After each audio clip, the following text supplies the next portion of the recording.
roubou alguma coisa? Sim. Não. Não, nunca. Você sabe o que é cleptomania? É a pessoa que é um tipo de doença, né? Que a pessoa tem impulso em pegar as coisas, né? É considerado como doença, não é considerado como um roubo, né? Tem uma ideia de cleptomania. Tipo, seria... pessoa que rouba compulsivamente?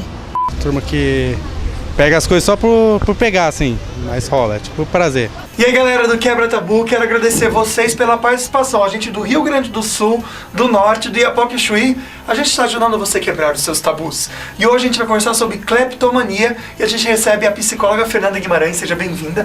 Fernanda, vamos então definir o que é cleptomania. Então, Lucas, cleptomania é um transtorno, né? É o roubo patológico. Nesse transtorno, o indivíduo, ele não consegue resistir ao impulso de roubar.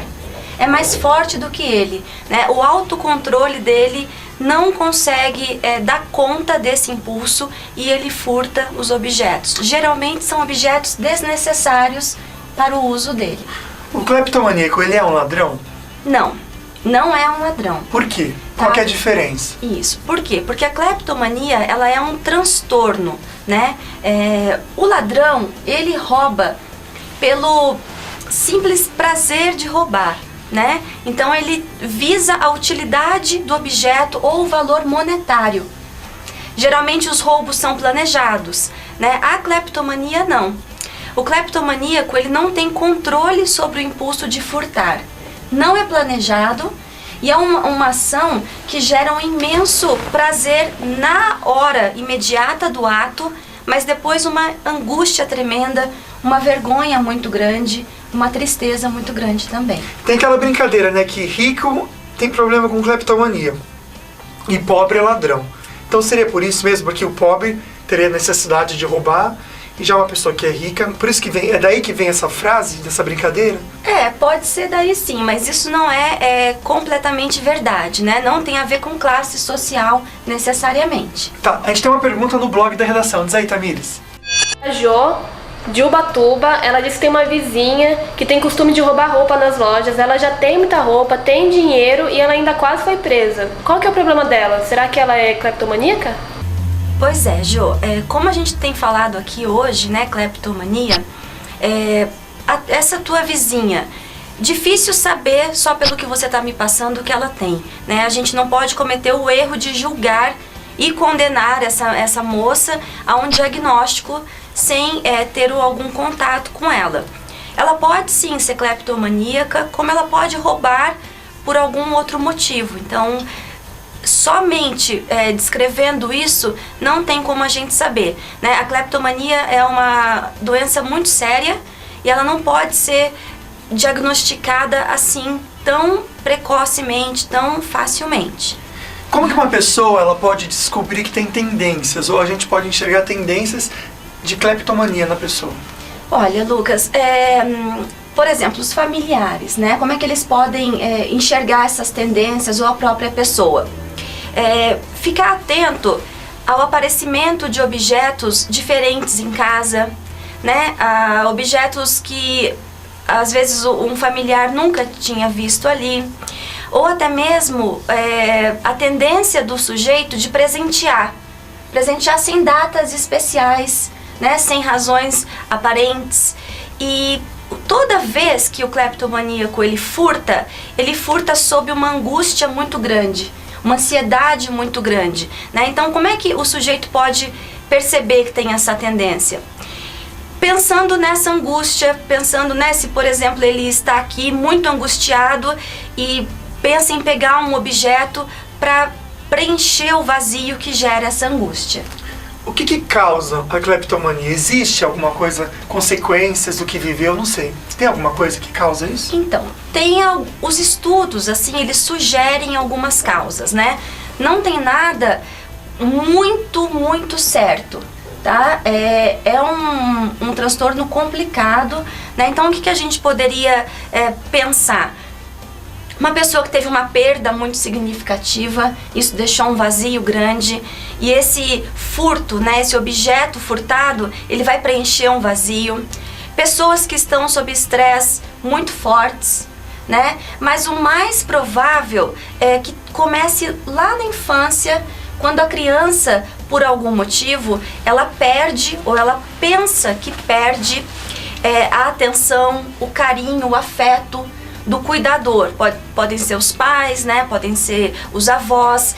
E aí ela tem essa angústia e esse vazio tão grandes que ela furta para que os objetos preencham, né? Para que os furtos preencham esse vazio dela.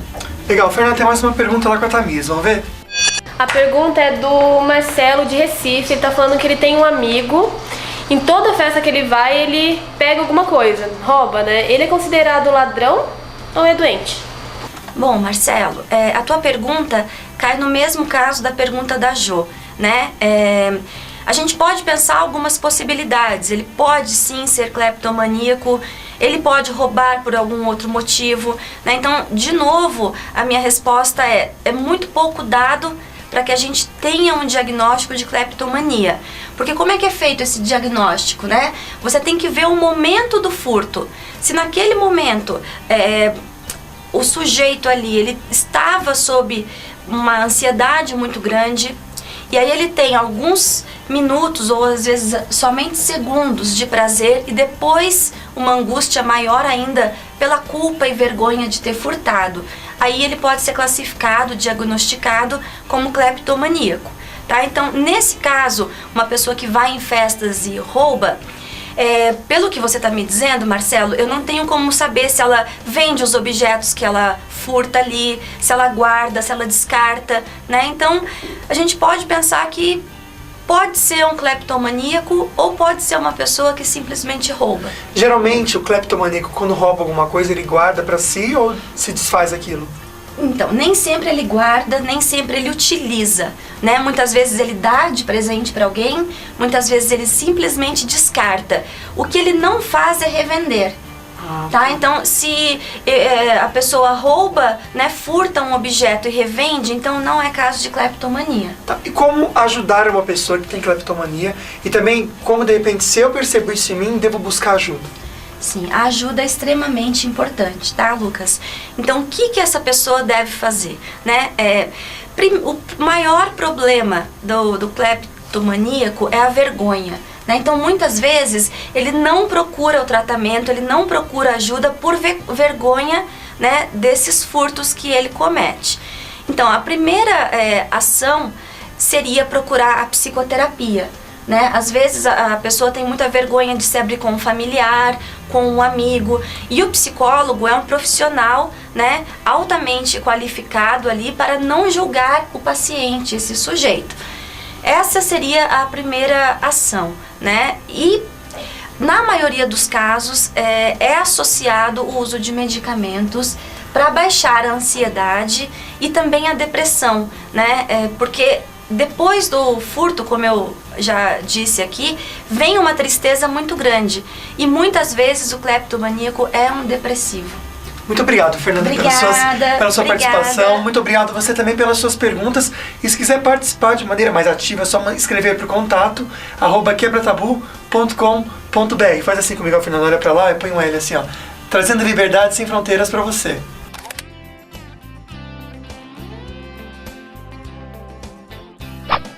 Os objetos mais furtados são roupas, alimentos, cosméticos, dinheiro e utensílios de uso pessoal. Os locais mais comuns de manifestações destes atos são lojas, supermercados, farmácias, na casa de familiares ou mesmo de amigos.